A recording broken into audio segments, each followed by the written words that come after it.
नमस्कार, मैं रचना शर्मा। चढ़ती कला टाइम टीवी देख रहे सभी दर्शकों का स्वागत करती हूं। आप देख रहे हैं हरियाणा के समाचार। समाचारों की शुरुआत से पहले एक नजर आज के मुख्य सुर्खियों पर।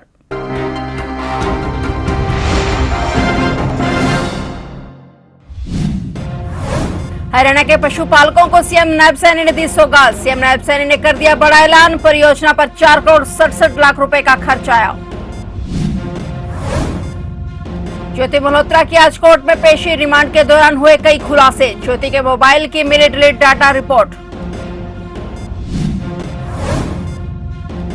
बहादुरगढ़ में प्लास्टिक फैक्ट्री में लगी भीषण आग। लाखों का सामान जलकर हुआ खाक। मजदूरों ने भागकर बचाई जान।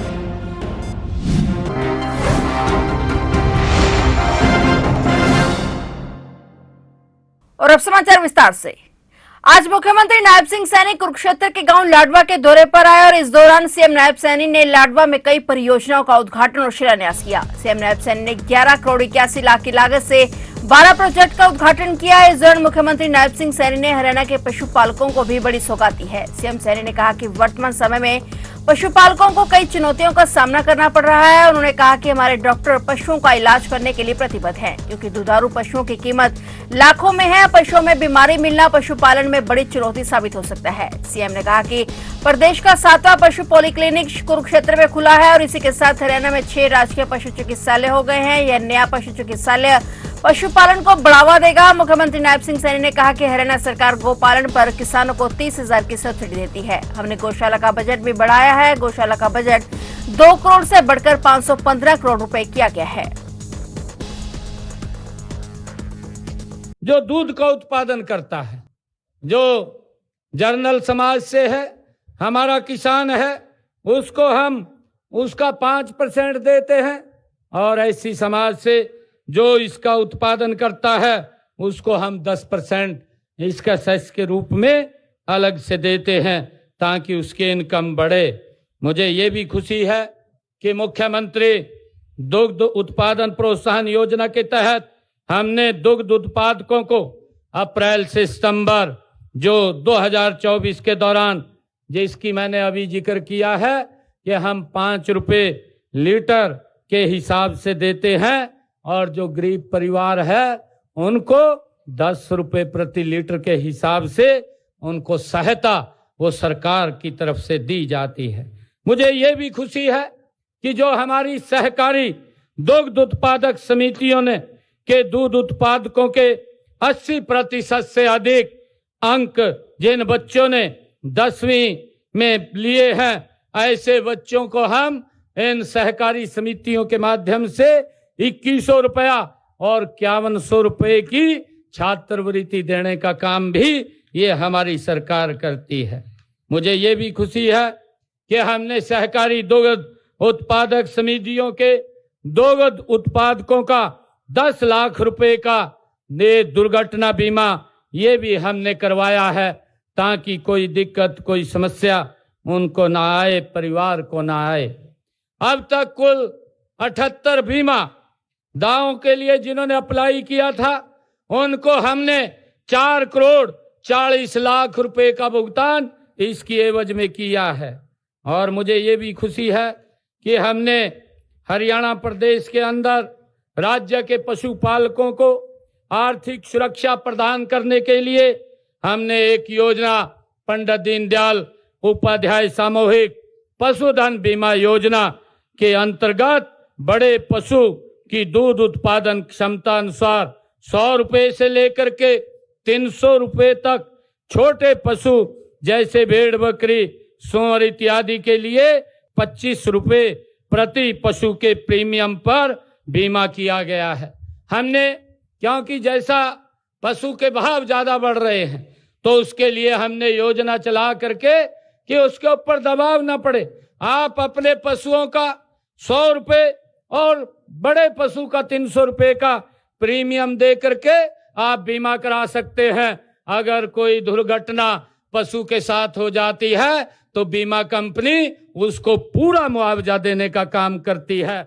पाकिस्तान के लिए जासूसी करने के शक में पकड़ी गई ज्योति मल्होत्रा की आज फिर कोर्ट में पेशी है। कड़ी सुरक्षा के बीच पुलिस ज्योति को कोर्ट में लेकर पहुंची है। पुलिस का कहना है कि तीसरी बार रिमांड की मांग नहीं की जाएगी। ज्योति से पूछताछ की जा चुकी है। बीते 16 मई को गिरफ्तारी के बाद पहली बार कोर्ट में पेश कर पुलिस ने ज्योति को 5 दिन के रिमांड पर लिया था। 5 दिन का रिमांड खत्म होने के बाद ज्योति को फिर कोर्ट में पेश कर 4 दिन के रिमांड पर लिया गया था। कल ज्योति का 4 दिन का रिमांड भी खत्म हो गया है। बता दें कि जासूसी के आरोप में गिरफ्तार ज्योति मल्होत्रा के मोबाइल से डिलीट डाटा की रिपोर्ट पुलिस को मिल गई है। इसमें दानिश और पाकिस्तान इंटेलिजेंस ऑपरेटिव में बातचीत के सबूत मिले हैं और अभी उसके लैपटॉप की रिपोर्ट आना बाकी है। पुलिस ने ज्योति के 3 मोबाइल फोन और एक लैपटॉप को फोरेंसिक जांच के लिए करनाल की मधुबन लैब में भेजा था। पुलिस सूत्रों के मुताबिक ज्योति के मोबाइल से डिलीट की गई कॉल डिटेल भी मिल गई है। इससे ज्योति के दिल्ली में पाकिस्तानी दूतावास में कार्यरत दानिश और पीआईओ से बातचीत के सबूत मिले हैं।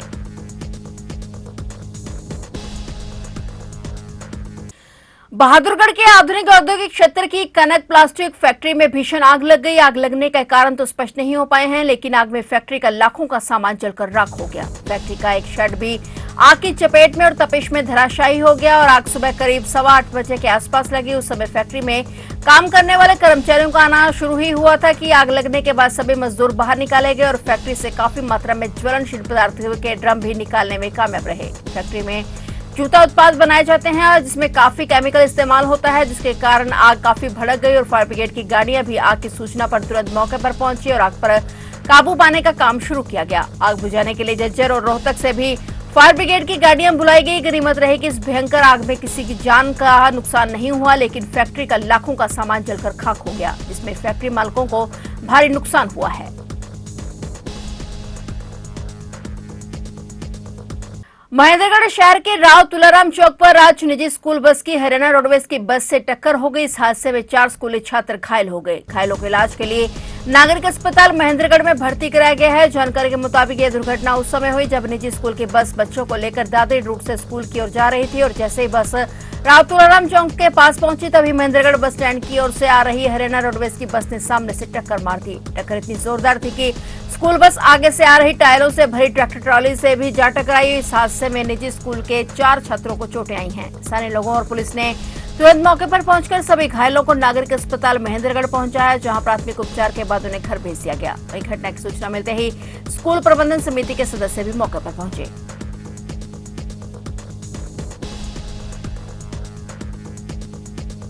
हरियाणा के हिसार में भी आज यात्रियों से भरी एक रोडवेज बस पलट गई। बस में सवार एक स्टूडेंट की मौत हो गई है। 4 छात्राओं को ज्यादा चोटें आई हैं। इस बस में करीब 65 यात्री सवार थे। सवारियों में ज्यादातर कोचिंग सेंटर और कॉलेज के छात्र थे। यह हादसा सुबह 9:30 बजे राजली रेलवे फाटक से थोड़ी दूर हुआ और यहां रात को सड़क पर पेड़ गिरा था और पेड़ की वजह से ड्राइवर ने एक हिस्से को साइड में कच्चे में उतारकर निकालने की कोशिश की, लेकिन बारिश से जमीन गीली होने की वजह से बस का एक हिस्सा धंस गया और बस पलट गई। प्रत्यक्षदर्शियों के मुताबिक बस पलटने के बाद कई यात्री बस के अंदर ही फंस गए थे। आसपास के लोगों ने मिलकर यात्रियों को बाहर निकाला। इसके बाद घायलों को नागरिक अस्पताल में उपचार के लिए ले जाया गया। मृतक की पहचान 20 वर्षीय खुशी मोहम्मद के रूप में हुई है।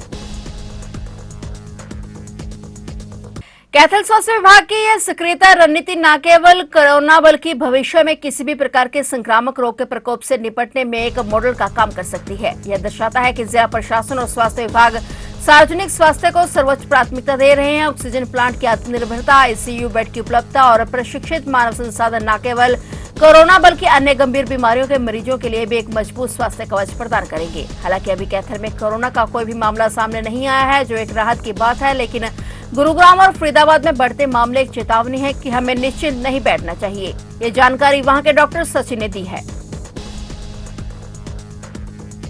हॉस्पिटल, इसके लिए हॉस्पिटल प्रशासन भी तैयार है। हमारा जो आईसीयू बन रहा था उसमें हमारे पास 12 से 14 बेड उसमें अवेलेबल है। पोर्टेबल जो हमारा हॉस्पिटल बनता है उसमें भी हमारे स्पेयर बेड लगे हुए हैं जिनका प्रयोग कर सकते हैं। बाकी फिर जनरल वार्ड तो है ही है, जरूरत पड़ने पर हम सभी का उपयोग कर सकते हैं, लेकिन मुझे उम्मीद है कि हमें इसकी आवश्यकता नहीं पड़ेगी।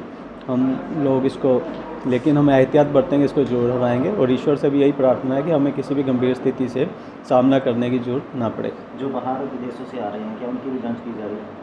विदेशों से आने वालों की जांच यूजली उनके लिए जो भारत सरकार है, हमारी एयरपोर्ट अथॉरिटी ऑफ इंडिया के माध्यम से एयरपोर्ट्स पर ही उनके लिए टेस्ट कॉर्नर बन जाते हैं और वहीं पे उनकी टेस्टिंग होती है, उनके रिज़ल्ट वहीं पर आ जाते हैं। उसके बाद उसके अनुसार ही जो भारत सरकार होती है वो इन्फॉर्म कर देती है कहीं अगर उन्होंने जाना हो। अगर आइसोलेशन में रखा हो, गंभीर हो, उन्हें वहाँ पे रख सकते हैं।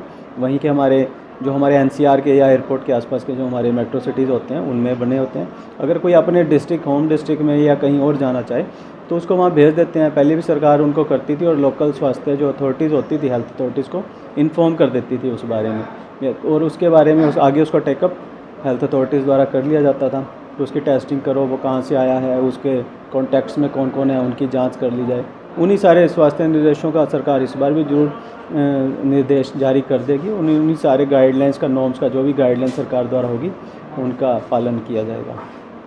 हिमांशु उर्फ भाऊ गैंग के 2 शूटर्स को पुलिस ने सुंदरपुर सिसरोली रोड से काबू किया है। आरोपी रेवाड़ी के कुतुबपुर निवासी तरुण और रोहतक के गांव सिंहपुरा खुर्द निवासी महेश उर्फ कालू से देसी हथियार बरामद हुए हैं, जबकि 2 सदस्य हिसार गए हैं जहां उनको फायरिंग करनी है। एसटीएफ स्टाफ ने सदर थाने में केस दर्ज करवाया है। एसटीएफ स्टाफ के एएसआई शिवजीत सिंह सदर थाने में शिकायत में बताया कि सूचना मिली कि गैंगस्टर हिमांशु उर्फ भाऊ गैंग के 2 शूटर तरुण और महेश उर्फ कालू रोहतक शहर में वारदात अंजाम देने की फिराक में थे। इसके लिए काले रंग की बाइक पर निर्माणाधीन आउटर बाईपास पुल सिसरोली सुंदरपुर रोड के नजदीक खड़े हैं और पुलिस ने दबिश देकर दोनों को काबू कर लिया। तलाशी के दौरान तरुण की जेब से देसी पिस्तौल और 5 कारतूस मिले हैं, जबकि महेश के पास देसी पिस्तौल और 4 कारतूस मिले हैं। पुलिस का कहना है कि पूछताछ में आरोपी तरुण और महेश ने बताया कि वे गैंगस्टर हिमांशु उर्फ भाऊ गैंग के सक्रिय सदस्य हैं। गैंग हरियाणा, दिल्ली के अलावा दूसरे राज्यों में भी सक्रिय है। दोनों को रोहतक शहर के वारदात करनी थी, जबकि गैंग के दूसरे साथी कन्हैया निवासी गांव काचरा राजस्थान और